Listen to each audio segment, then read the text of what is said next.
नमस्कार दोस्तों, कैसे हैं आप लोग। आशा रखते हैं आप लोग मस्त होंगे, स्वस्थ होंगे और अपने अपने कामों में व्यस्त होंगे। आप सभी का गैलेक्सी प्लैनेट्स एकेडमी में स्वागत है। आज के भौतिक विज्ञान की नई कड़ी में जो मेरा विषय है, जो मेरा टॉपिक्स है, उस टॉपिक्स का नाम है प्रकाश का अपवर्तन, अर्थात रिफ्रैक्शन ऑफ लाइट। बहुत ही महत्वपूर्ण टॉपिक्स है क्लास 10th के लिए और 12th के लिए भी। इस पे आधारित क्वेश्चंस भौतिक विज्ञान में बहुत आते हैं और इसके कंसेप्ट अगर आपको क्लियर हो गए तो प्रकाश से संबंधित अपवर्तन के सारे क्वेश्चंस आप कर ले जाएंगे, ऐसा मुझे पूर्ण विश्वास है।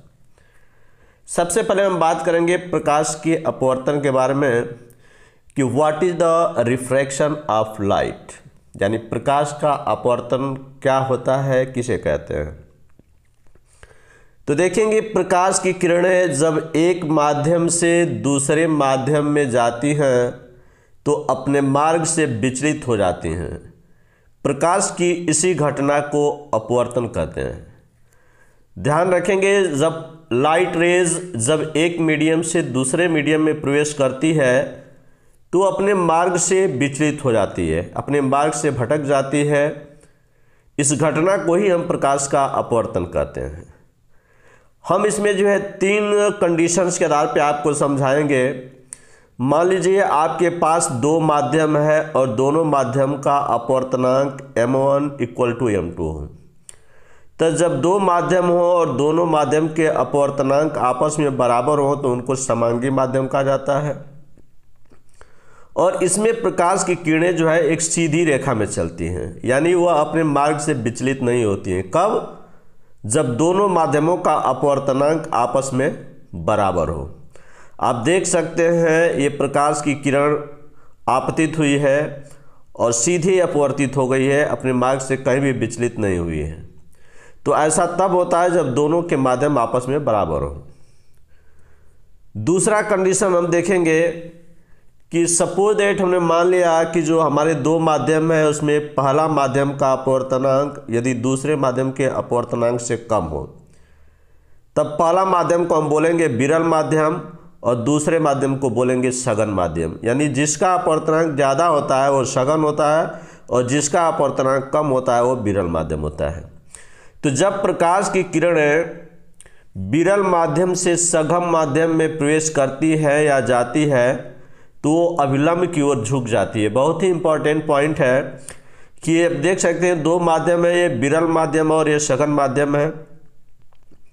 जब प्रकाश की किरणें जो है जब विरल से सघन में प्रवेश करेंगी, ध्यान रखिए जो किरणें किसी वस्तु से हो करके और तल पर पड़ती हैं उसको आपतित किरण बोलते हैं और तल के जिस बिंदु पर पड़ती हैं उसको आपतन बिंदु बोलते हैं।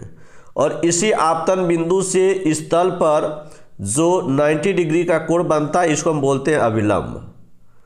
तो अभिलंब और आपतित किरण के बीच के कोण को आपतन कोण बोला जाता है। तो आप देखेंगे कि जब प्रकाश की किरण जब हम डाल रहे हैं तो ये इसको सीधे जाना चाहिए, किंतु सीधे न जा करके ये अभिलंब की तरफ, आप देख सकते हैं ये लाइन अभिलंब है तो ये अभिलंब की ओर झुक गई। तो किरणें जब विरल माध्यम से सघन माध्यम में आती हैं तो वो अभिलंब की ओर झुकती है। आप देख सकते हैं अपने रास्ते से विचलित हो गई। ये घटना ही प्रकाश का अपवर्तन कहलाता है। ऐसा तब होगा जब m1 > m2। तो आप देखेंगे इसको हम बोलते हैं आपतन कोण और इसको बोलते हैं अपवर्तन कोण। अपवर्तन कोण जो होता है अपवर्तित किरण और अभिलंब के बीच के कोण को बोलते हैं और आपतन कोण जो है आपतित किरण और अभिलंब के बीच के कोण को बोलते हैं। तो ये आप देख सकते हैं जो तीसरी कंडीशन है वो तीसरी हमारी कंडीशन ये है कि जब प्रकाश की किरणें जो है जब सघन माध्यम से विरल माध्यम में आए तब क्या होता है। तो आप देखेंगे कि जो 2 माध्यम है और माध्यम 1 का अपवर्तनांक माध्यम 2 के अपवर्तनांक से ज़्यादा है। तो जब अपवर्तनांक ज़्यादा है तो ये सघन माध्यम हो गया और m2 विरल माध्यम हो गया। तो आप देखेंगे सघन माध्यम से विरल माध्यम में प्रकाश की किरणें जब प्रवेश करेंगी तो होता क्या है कि जब प्रकाश की किरण सघन माध्यम से विरल माध्यम में आती है तो वह अभिलंब से दूर हट जाती है। आप देख सकते हैं इसको सीधे आना चाहिए इधर, लेकिन इस लाइन में न जा करके जो है इस अभिलंब से दूर हट गई, काफ़ी दूर हट गई। तो इस घटना को जो है प्रकाश का अपवर्तन कहा जाता है। ये 3 कंडीशंस हैं। जब m1 m2 के बराबर होगी तो प्रकाश की किरणें सीधे चलेंगी। जब प्रकाश की किरण विरल से सघन माध्यम में आएगी तो अभिलंब की ओर झुक जाती है, और जब प्रकाश की किरण सघन माध्यम से विरल माध्यम में जाती है तो अभिलंब से दूर हट जाती है। तो ये तीनों घटनाएं, तीनों चीज़ों को आप समझेंगे। इसके बाद हम देखेंगे अपवर्तन के कारण, यानी रीजन ऑफ रिफ्रैक्शन। प्रकाश के अपवर्तन का कारण क्या है, किस कारण से प्रकाश के किरणों में अपवर्तन हो जाता है, अर्थात वह अपने मार्ग से विचलित हो जाती हैं। तो अपवर्तन का प्रमुख कारण प्रकाश की चाल है। ध्यान रखेंगे, जो स्पीड ऑफ लाइट है यही इसका प्रमुख कारण होता है अपवर्तन का, जो अलग अलग माध्यम में अलग अलग होती है। यानी जैसे माध्यम चेंज हो जाएगा प्रकाश की चाल ऑटोमेटिक बदल जाती है। जब विरल माध्यम में रहती है तो प्रकाश की चाल अधिक होती है, किंतु जब सघन माध्यम में वो प्रवेश करती है तो प्रकाश की चाल कम हो जाती है। और ध्यान देंगे, निर्वात तथा वायु में प्रकाश की चाल जो होती है वो 3 × 10⁸ मीटर प्रति सेकंड के बराबर होता है। निर्वात में, निर्वात का मतलब होता है कि बिल्कुल क्लीन स्काई, साफ मौसम। आप बिल्कुल निर्वात में से जब आसमान को देखते हैं तो आसमान आपको नीला दिखाई देता है। तो निर्वात का जो है प्रकाश की चाल जो होती है वो सबसे अधिक होती है निर्वात में, 3 × 10⁸ मीटर प्रति सेकेंड। तो ध्यान रखेंगे, अपवर्तन के कारण जो है, कोई भी पूछेगा अपवर्तन का क्या कारण है, what is the reason of refraction, तो आप बताएंगे स्पीड ऑफ लाइट। प्रकाश की चाल जो अलग अलग माध्यम के लिए अलग अलग होती है, और यही वजह है कि जब एक माध्यम से दूसरे माध्यम में प्रकाश की किरणें प्रवेश करती है तो उसकी चाल बदलने की वजह से जो है वो विचलित हो जाती है अपने रास्ते से, और यही घटना प्रकाश का अपवर्तन कहलाता है। अब अपवर्तन का नियम काफ़ी मोस्ट इंपॉर्टेंट है, वेरी इंपॉर्टेंट है अपवर्तन के नियम। इसको बोलते हैं लॉ ऑफ रिफ्रैक्शन। तो अपवर्तन के निम्नलिखित 2 नियम होते हैं। ध्यान रखेंगे, जो पहला नियम होता है कि आपतित किरण, अपवर्तित किरण और अभिलंब तीनों एक ही तल में होते हैं। ध्यान रखेंगे, एक प्लेन होना चाहिए, सिंपल प्लेन, XY प्लेन, और उसी XY प्लेन में एक ही तल में आपतित किरण, अपवर्तित किरण और अभिलंब तीनों होते हैं।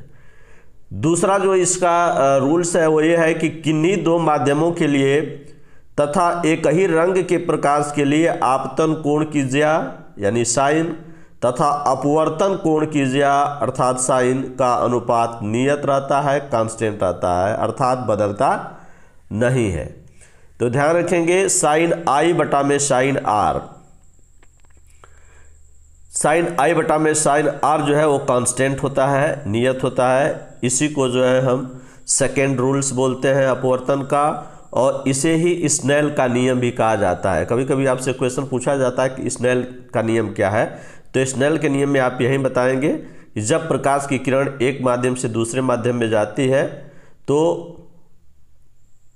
अलग अलग रंग के लिए जो है आपतन कोण, अलग अलग रंग के लिए जो आपतन कोण होते हैं वो अलग अलग होते हैं। और इसमें रूल यही होता है कि आपतन कोण की ज्या तथा अपवर्तन कोण की ज्या का अनुपात हर जगह नियत रहता है, अर्थात साइन I बटा में sine R equal to constant. और यन जो होता है, आप यहाँ यन देख सकते हैं, यन जो है पहले माध्यम के सापेक्ष दूसरे माध्यम का अपवर्तनांक होता है। तो ये है अपवर्तन के नियम। अपवर्तन के 2 नियम हैं, काफ़ी महत्वपूर्ण है, मोस्ट इंपॉर्टेंट, और हमेशा पेपर में पूछा जाता है। अब हम बात करेंगे प्रकाश के अपवर्तन के कुछ व्यवहारिक उदाहरण, कुछ घटनाएं। जैसे द्रव में अंशतः डूबी हुई छड़ मुड़ी हुई दिखाई देती है। आप देखेंगे अगर मीडियम न हो, अगर सेम मीडियम हो तो जब आप पेंसिल को डालेंगे तो वो सीधी होगी, किंतु जब माध्यम चेंज हो जाएगा, जब विरल माध्यम से सघन माध्यम में है तो आप देख सकते हैं कि यह जो है तिरछी दिखाई दे रही है। तो द्रव में अंशतः यानी आधी डूबी हुई जो पेंसिल है या छड़ है वो मुड़ा हुआ दिखाई देता है। यह घटना जो है अपवर्तन पर आधारित है। फिर द्रव में डूबा हुआ सिक्का ऊपर उठा हुआ दिखाई देता है। ध्यान रखेंगे, पानी में अगर किसी सिक्के को रख दीजिए और अगर ऊपर से आप सिक्के को देखेंगे तो आपको लगेगा कि सिक्का जो है ऊपर है, यानी उसकी आभासी जो गहराई होती है वो कम हो जाती है, तो वास्तविक जो गहराई से कम दिखाई देती है। इसको आभासी गहराई बोलते हैं, अर्थात अपने निश्चित बिंदु से ऊपर दिखाई देता है। यह घटना भी प्रकाश के अपवर्तन पर आधारित है। रात्रि में तारों का टिमटिमाना, जो रात में तारे टिमटिमाते हैं, वो भी अपवर्तन का उदाहरण है। सूर्योदय एवं सूर्यास्त के समय सूर्य का क्षितिज के नीचे होने पर भी दिखाई देना, यानी जो क्षितिज होता है, जो हॉरिजॉन लाइन होता है, उसके नीचे होने पर भी जो है सूर्योदय और सूर्यास्त के समय जो है सूर्य क्षितिज से नीचे रहता है, फिर भी हमें दिखाई देता है। ये भी अपवर्तन के कारण ही होता है। और सूर्य तथा तारे अपनी वास्तविक स्थिति से ऊंचे दिखाई देते हैं, यह भी जो है अपवर्तन के कारण ही होता है। तो ये तमाम प्राकृतिक घटनाएं हैं, इनको देखेंगे, क्वेश्चन पूछा जाता है कि ये किस पर आधारित घटनाएं हैं। अब हम देखेंगे अपवर्तनांक दो प्रकार के होते हैं, एक निरपेक्ष अपवर्तनांक होता है और एक सापेक्ष अपवर्तनांक होता है। निरपेक्ष अपवर्तनांक क्या होता है कि जब प्रकाश का अपवर्तन वायु अर्थात निर्वात से किसी अन्य माध्यम में हो। ध्यान रखेंगे, प्रकाश का जो अपवर्तन होता है होना चाहिए वो वायु से किसी माध्यम में होना चाहिए। तो जब प्रकाश का अपवर्तन वायु से अर्थात निर्वात से किसी माध्यम में हो, तब हम जो है इसको निरपेक्ष अपवर्तनांक कहते हैं। आपतन कोण की ज्या तथा अपवर्तन कोण की ज्या के अनुपात को उस माध्यम का निरपेक्ष अपवर्तनांक या सिंपली अपवर्तनांक कहते हैं। ध्यान रखेंगे, ये लाइन है और इसमें दो माध्यम है, ये निर्वात है और ये माध्यम है। जब प्रकाश की किरण जब डाली जाती है, जब तल पर आपतन बिंदु पर, तो आप देखेंगे इसको सीधा जाना चाहिए, किंतु वह विलंब की ओर झुक जा रहा है क्योंकि निर्वात से माध्यम में आ रहा है। तो जब निर्वात से विरल माध्यम से सघन माध्यम में जब कोई भी प्रकाश की किरण आती है तो वह विलंब की ओर झुक जाती है। तो आप देखेंगे विलंब की तरफ झुक गई। तो हम देखेंगे इसको लिखने का तरीका होता है कि निर्वात के सापेक्ष माध्यम, सपोज दैट निर्वात एयर है और माध्यम पानी है, तो एयर के सापेक्ष पानी का अपवर्तनांक, हम इसको ऐसे पढ़ेंगे कि एयर के सापेक्ष पानी का अपवर्तनांक बराबर साइन आई। देखेंगे आपतन कोण की ज्या और अपवर्तन कोण की ज्या, अपवर्तन कोण आर है और आपतन कोण आई है, तो इनके ज्या का अनुपात कांस्टेंट होता है, नियत होता है। तो इसको लिखने का तरीका होता है कि हवा के सापेक्ष पानी का अपवर्तनांक बराबर साइन आई बटा में साइन आर इक्वल टू हम लिख सकते हैं। देखिए जो बाद में होता है माध्यम, उसका अपवर्तनांक पहले लेते हैं, यानी पानी का अपवर्तनांक बटा में हवा का अपवर्तनांक। अब हवा का अपवर्तनांक या निर्वात का अपवर्तनांक होने मान लिया 1, तो आप देखेंगे साइन आई बटा में साइन आर बराबर हो जाएगा एन डब्ल्यू, चूंकि एन ए का मान क्या हो गया 1 आ गया, तो इसको एन डब्ल्यू लिखेंगे या इसको सिंपली एन से प्रदर्शित करते हैं। तो साइन आई बटा में sine R equal to N, और यही जो है निरपेक्ष अपवर्तनांक के लिए सूत्र है। उसके बाद देखेंगे सापेक्ष अपवर्तनांक क्या होता है। देखिए सापेक्ष अपवर्तनांक में जो है दो माध्यम होना चाहिए, किंतु दोनों माध्यम में एक माध्यम हवा या निर्वात नहीं होना चाहिए। तो हम बोलेंगे कि जब प्रकाश का अपवर्तनांक या अपवर्तन वायु अथवा निर्वात से न होकर किसी माध्यम से हो, तो उस पहले के सापेक्ष दूसरे माध्यम का अपवर्तनांक कहते हैं। ध्यान रखेंगे, यानी ये दो अलग अलग माध्यम होना चाहिए, उसमें निर्वात नहीं होना चाहिए। जैसे हमने मान लिया कि ये ग्लास है और ये वाटर है, ये गैस है और ये वाटर है, सॉरी गैस और वाटर। हमने देखा कि सपोज दैट गैस से प्रकाश की किरणें डाल रहे हैं और जब ये पानी में जा रही है, तो चूंकि ये थोड़ा सा विरल है, इसका अपवर्तनांक गैस का कम होता है, पानी का अपवर्तनांक ज़्यादा होता है। तो जब इसका अपवर्तनांक ज़्यादा है तो अभिलंब की ओर झुक गई, ये सघन हो गया और ये विरल हो गया।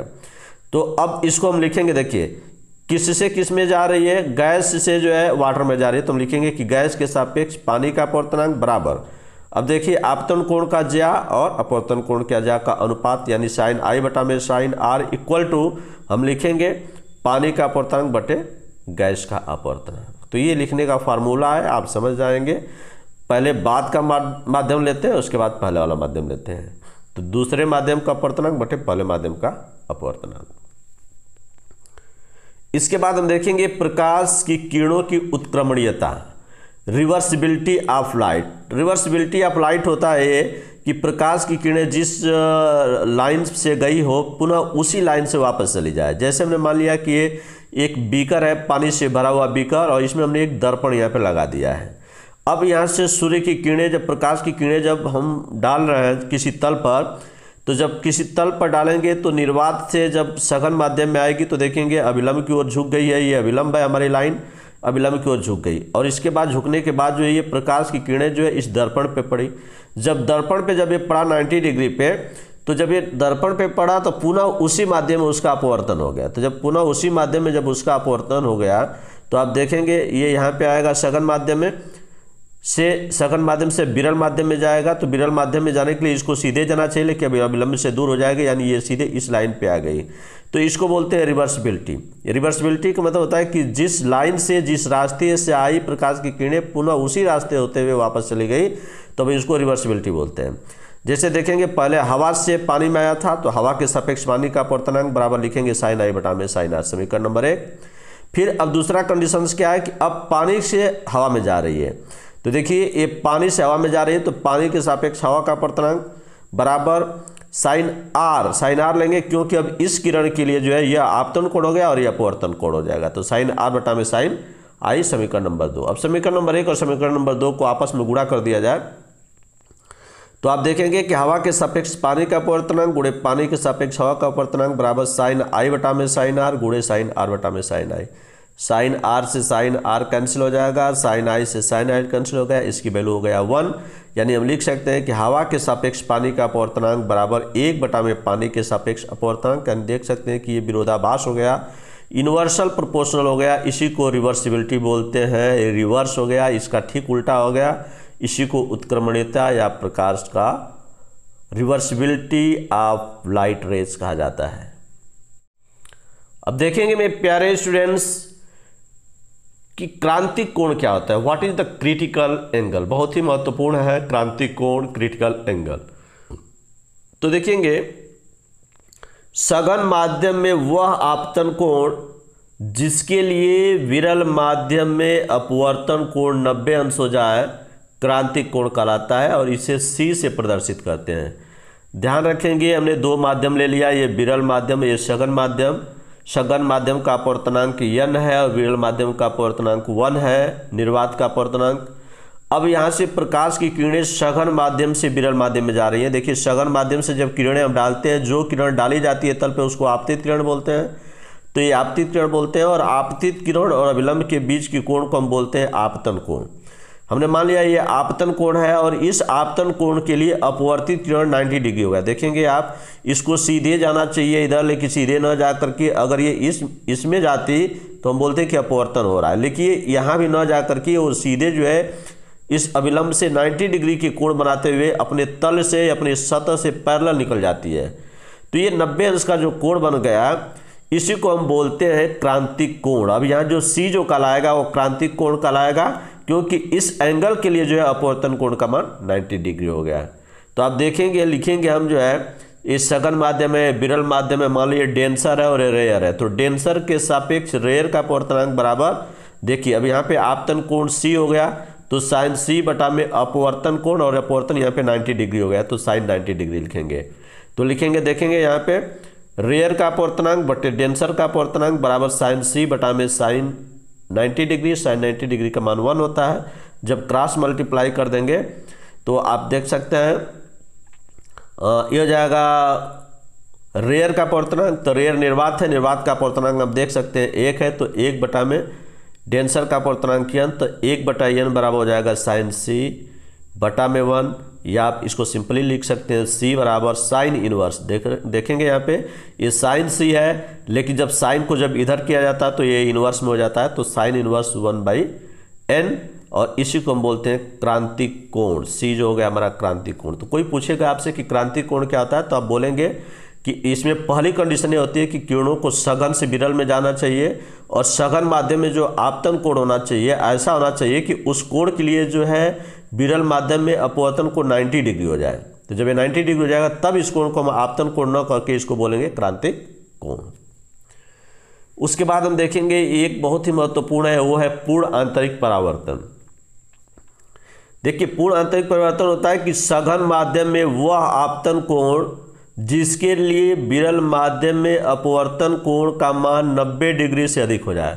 ध्यान रखेंगे जब ये 90 डिग्री होता था तो क्रांतिक कोण होता था, लेकिन जब 90 डिग्री से जब अधिक हो जाएगा तो उस दशा में क्या होता है कि किरणें जिस माध्यम से आपतित होती हैं पुनः लौटकर उसी माध्यम में वापस आ जाती हैं, और इस घटना को ही हम पूर्ण आंतरिक परावर्तन कहते हैं। अर्थात अपवर्तन कोण का मान 90 डिग्री से अधिक होना चाहिए। ध्यान रखेंगे इस एग्जाम्पल्स में हमने समझाया है, ये प्रकाश की किरण आपतित हो रही है, मान लीजिए सपोज कोण आई है हमारा, तो जब आई है तो जब सघन से विरल में माध्यम में जाना चाहिए तो देखेंगे ये सीधे जाना चाहिए, लेकिन सीधा न जा करके अविलंब से क्या होगी, अविलंब की ओर जो है अविलंब से दूर हटेगी। चूंकि सघन से विरल में जा रही है तो अविलंब से दूर हो गई, आप देख सकते हैं यहाँ हो गया। तो यह एंगल जो देखेंगे 90 डिग्री से कम है। तो जब आर का मान 90 डिग्री से कम होता है तो हम बोलते हैं कि ये अपवर्तन कोण हो जाएगा, आर जो हो गया अपवर्तन कोण हो गया। लेकिन फिर कभी कभी क्या होता है कि आप देखेंगे कि जब इस कोण को हम बढ़ाते जाएंगे तो एक समय ऐसा होगा कि यह कोण यहाँ पे न आकर के जो है ये सीधे जो है इस सतह के पैरेलल हो जाती है, यानी अविलंब से 90 डिग्री का कोण बना देती है, 90 डिग्री का। तो जब 90 डिग्री का कोण बना देती है, अपवर्तन कोण जब 90 अंश होता है तो उसको बोलते हैं कि क्रांतिक कोण, या फिर ये आई की जगह पे हम लिख देते हैं कि IC हो गया। लेकिन फिर जब इस एंगल को जब हम बढ़ा देते हैं तो ये होता क्या कि अब ये 90 डिग्री से जब बढ़ जाता है तब यह जो आपतित किरण जो है वो सतह से जो पैरेलल जा रही थी वो उस मीडियम में ही वापस आ जाती है, यानी जिस रास्ते में गई थी, जिस मीडियम से गई थी, पुनः उसी मीडियम में वापस आ जाएगी। और यह घटना जो है प्रकाश का जो है पूर्ण आंतरिक परावर्तन कहलाता है, ये काफ़ी महत्वपूर्ण है। तो ध्यान रखेंगे पूर्ण आंतरिक परावर्तन के लिए सबसे महत्वपूर्ण कंडीशन है कि जो आपतन कोण का मान होना चाहिए वो क्रांतिक कोण से अधिक होना चाहिए, यानी 90 डिग्री से अधिक होना चाहिए। तो जब 90 डिग्री से अधिक हो जाएगा या आई की वैल्यू जो है ग्रेटर देन क्रिटिकल एंगल से जब बढ़ा देंगे इसको तो प्रकाश की किरण जिस माध्यम से गई थी पुनः उसी माध्यम में वापस आ जाएगी, और इस घटना को ही बोलते हैं प्रकाश का पूर्ण आंतरिक परावर्तन। तो पूर्ण आंतरिक परावर्तन पर आधारित बहुत सारे जो है कुछ फिजिकल इवेंट्स होते हैं, कुछ घटनाएं होती हैं, प्राकृतिक घटनाएं, उसको हम देखेंगे। जैसे हीरे का चमकना, अब डायमंड्स चमकता है वो पूर्ण आंतरिक परावर्तन के कारण होता है। चिकित्सीय क्षेत्र में आजकल ऑप्टिकल फाइबर्स का प्रयोग होता है तथा इंडोस्कोपिक्स का प्रयोग होता है। ऑप्टिकल फाइबर होता है कि यह क्या करता है कि किसी भी सिग्नल को एक जगह से दूसरी जगह ले जाने का काम करता है ऑप्टिकल फाइबर्स, और आजकल हार्ट वगैरह के ऑपरेशंस में इसका इस्तेमाल होता है। फिर मिर्चिका देखेंगे, मिर्चिका होता है कि जो डिज़र्ट होते हैं, जो बालू के टीले होते हैं, जब उसमें जब हिरण विचरण करता है तो दूर देखता है तो उसको जो है बालू के टीले पानी नज़र आते हैं और वो पानी की तलाश में एक जगह से दूसरी जगह घूमता रहता है, ये मिर्चिका कहलाती है। पानी की सतह पर खड़े वृक्ष का पानी में उल्टा दिखाई देना, आप देखेंगे कि अगर किसी तालाब के किनारे अगर कोई पेड़ है और जब आप उस पेड़ को देखेंगे तो देखेंगे कि पानी के अंदर जो वो उल्टा दिखाई दे रहा है। तो ये घटना भी जो है पूर्ण आंतरिक परावर्तन पर आधारित होती है। कांच के बर्तन में पड़े दरार का चमकना, अगर शीशे के गिलास है उसमें दरार पड़ी हुई है तो आप बाहर से देखेंगे तो वो शाइनिंग आता है, उसमें चमक होती है। और तेज धूप में सड़क पर चलने पर सड़क पर पानी का आभास होना, आप देखेंगे बहुत चिलचिलाती धूप में जब आप रोड पे 4 व्हीलर से जाते हैं तो आपको दूर देखने पे जो है क्षितिज पे दिखाई देता है कि पूरा पानी ही पानी है, लेकिन जब आप वहाँ जाते हैं तो पानी नहीं होती है बल्कि सड़क होती है नॉर्मली। तो ये जो आभास होता है यह भी जो है पूर्ण आंतरिक परावर्तन पर आधारित होता है। इसके बाद हम देखेंगे मेरे प्यारे स्टूडेंट्स अपवर्तनांक की निर्भरता, यानी dependency of refractive index. Refractive index जो है किस किन चीज़ों पे निर्भर करता है, तो किसी पदार्थ का जो अपवर्तनांक है वो निम्न बातों पर निर्भर करता है। पदार्थ की प्रकृति पर, पदार्थ की भौतिक अवस्था क्या है, गैस की अवस्था है कि ठोस की अवस्था है कि द्रव की अवस्था है, पदार्थ का जो तापमान है, टेम्परेचर है, उस पर डिपेंड करता है, और प्रकाश का जो रंग है, कलर ऑफ रेज, उस पर डिपेंड करता है। तो ये 3 चीज़ों पे जो है ये जो आप देख सकते हैं 1 2 3 4 ये 4 चीज़ों पे डिपेंड्स करती है। नोट में हम देखेंगे कि बैगनी रंग का अपवर्तनांक सबसे अधिक होता है तथा लाल रंग के लिए सबसे कम होता है। तो बैगनी रंग का अपवर्तनांक सबसे अधिक और लाल रंग का अपवर्तनांक सबसे कम होता है। वायु का अपवर्तनांक सबसे कम 1.003 होता है तथा हीरे का अपवर्तनांक सबसे अधिक 2.42 होता है। इस बात को भी ध्यान रखेंगे आप लोग। अब अपवर्तनांक का प्रकाश की चाल से क्या संबंध है, इसको हम देखेंगे। एक माध्यम के सापेक्ष दूसरे माध्यम का अपवर्तनांक उन माध्यमों में प्रकाश की चालों के अनुपात के बराबर होता है। ध्यान रखेंगे, एक माध्यम ने ले लिया एयर, ले लिया और ले लिया ग्लास। जब प्रकाश की किरणें जब सघन माध्यम से विरल माध्यम में आएगी तो अभिलंब की ओर झुकेगी। ये अपवर्तन कोण हो गया, सॉरी ये आपतन कोण हो गया और ये अपवर्तन कोण हो गया। तो आप लिखेंगे हवा के सापेक्ष ग्लास का अपवर्तनांक बराबर, आप देखेंगे आपतन कोण की जगह बटा में अपवर्तन कोण की जगह बराबर होता है। देखिए प्रकाश की किरण जिस माध्यम से इंटर कर रही है पहले उसकी स्पीड लेते हैं और फिर दूसरा जो है जिस मीडियम में प्रवेश करती है उसका वेलोसिटी लेते हैं, उसकी चाल लेते हैं।